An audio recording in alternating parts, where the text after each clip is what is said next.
Алыш Кыргыз элинин улуттук бел боо күрөшү. Алыш күрөшү 2001 жылы Жогорку Кеңештин мурдагы депутаты, өлкөнүн улуттук олимпиада комитетинин экс-президенти, кыргыз күрөшү боюнча Кыргызстандын жана Орто Азиянын 15 жолку чемпиону, эл аралык мелдештердин жеңүүчүсү маркум Баяман Эркинбаев негиздеп, эл аралык аренада тааныткан. Анын эрежелери менен идеясы Манас эпосу менен салттуу күрөштөн алынган. Кыргыздарга таандык алыш күрөшүнүн федерациясы түзүлүп, улуттук спорт түрлөрүнүн бири катары өнүгүп баштаганына 20 жылдан ашты. Бул убакыт аралыгында аталган күрөшкө дүйнө жүзү боюнча кызыгуу артып, учурда 50ден ашуун мамлекетте 90дон ашык алыш күрөшүнүн федерациясы бар. Мындан улам, бул күрөштү кыргыздардын улуттук оюндарынын арасынан дүйнөгө кеңири жайылган алгачкы түрү деп айтууга болот. Буга чейин кыргыз балбандары аталган спорттун түрүнөн дүйнөлүк деңгээлде мыкты деп табылып келсе, азыркы тапта атаандаштык абдан корчуду. Мисалы, турнирлерде Иран, Өзбекстан жана Түркмөнстандын балбандары кыргызстандык спортчуларга күчтүү атаандаштык жаратып келет. Алгачкы жолу 2002 жылы Ош шаарында Азия чемпионаты өткөн.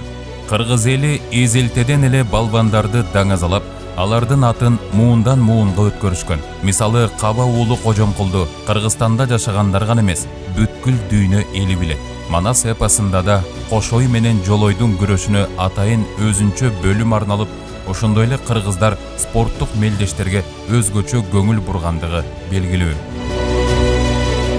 Башка өлкөлөр казак, өзбек, татар жана башкалар улуттук күрөштүн түрлөрүн бириккен дүйнөлүк күрөш уюмунун катарына кирүү үчүн чоң аракеттерди кылганы менен эмдигиче майнап чыга элек. Алыш болсо 2008 жылы эле кирип, жыл сайын Европа, Азия, Африка чемпионаттары өтүп келет. Мындан сырткары Баяман Эркинбаевдин жаркын элесине арналган Гран-при, республикалык жана облустук чемпионаттар өтөт. Ошондой эле ар жылы Москва шаарында жана Африка континентинде дагы чемпионаттар байма-бай ушул тапка чейин өтүп келет. Дүйнөлүк көчмөндөр оюндарындагы спорттун түрлөрүнө дагы кошулган.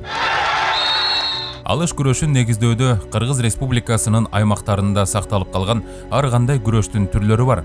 Мисалы, Баткен облусунда лейлек күрөшү, Ош облусунда кара суу күрөшү, Жалал Абад облусунда өнүгүп келе жаткан бел боо күрөшү жана Нарын, Чүй, Талас, Ысык көл облустарында кыргыз күрөшү. Албетте, айырмачылыктары болгону менен негизги эрежеси өзөгү бир эле. Алсак, сөзсүз түрдө бел боо менен күрөшүү балбандар кийген шымы кыргыздын орнаменттери менен тиктирилет. Үстү жылаңач болот. Алыш сыяктуу күрөшүп келген дүйнө элдерин бириктирген, кулачы кеңири жайылган күрөштүн түрлөрү көп. Мисалга алсак, Жапониянын дзюдо күрөшү 2 дүйнөлүк согуштан кийин кеңири тарап, 1964 жылдан баштап Олимп оюндарынын программасына кирген. Бүгүнкү күндө дзюдо федерациясы 200гө жакын өлкөдө бар. Японияда спорттун бул түрү улуттук спорт деп аталат. Дүйнөдө дзюдо менен машыккан 20 миллиондой адам бар. Бул футболдон кийинки 2-нчи орунду ээлейт дегенди билдирет. Совет бийлигинин алгачкы жылдарында орустар атайын Харлампиев деген профессорду жиберип, күрөштүн бул түрүн самбо деген ат менен дүйнөлүк аренага чыгарышкан. Өзбектердин күрөшү болсо самбо менен дзюдону кайталап калган. Дээрлик айырмасы жок. Ал эми биздин алыш күрөш таптакыр бөлөк. Дүйнөдө жалгыз десек дагы болот. Убагында Иран менен Орусияга окшогон эки чоң мамлекет алышка көз артышып, бизге бергиле деп талашышкан. Бирок алыштын негиздөөчүсү Баяман Эркинбаев каттоодон өткөрүп койгондуктан эч кимиси кол салып, өздөрүнө энчилей албай калган. Бул кыргыз спортуна кошкон чоң салым болуп калды. Алыш күрөшү бардык улуттук спорттун түрлөрүн изилдеп, окшоштук жактарын алып, дүйнө жүзүнө таанытып, урпактарга сактап калалы деген ой менен дүйнөлүк күрөш уюмуна киргизип, эрежелерин талаптарына ылайык жаңыча жазылган. Ошондой эле атайын экипировкасы дагы иштелип чыккан, себеби бул мезгилдин талабы. Алышта спортчулар көк жана жашыл түстөгү атайын чапан, ак түстөгү шым кийишет. Куру болсо кызыл өңдө болот. Классикалык жана эркин түрү бар. Экөөнүн айырмасы, классикалык түрүндө буттан чалууга болбойт, ал эми эркин түрүндө буттан чалууга мүмкүн. Кармаштын узактыгы мурда эркектер арасында 5 мүнөт, өспүрүмдөр жана 35 жаштан жогоркулар 4 мүнөт, балдар жана 56 жаштан жогору кыз келиндер 3 мүнөттү түссө. Азыркы учурда Бириккен күрөш уюмунун талабы боюнча бардыгы таза 3 мүнөт кармашат. Алыш адамдын ден соолугуна коркунуч келтирбеген таза маданияттуу күрөш. Азыркы учурда алыш кызыктуу спорт оюндарынын катарына кирип, кыргыз деген эн тамга менен аалам кезип жүрөт. Анткени федерация жигердүү иш алып барууда.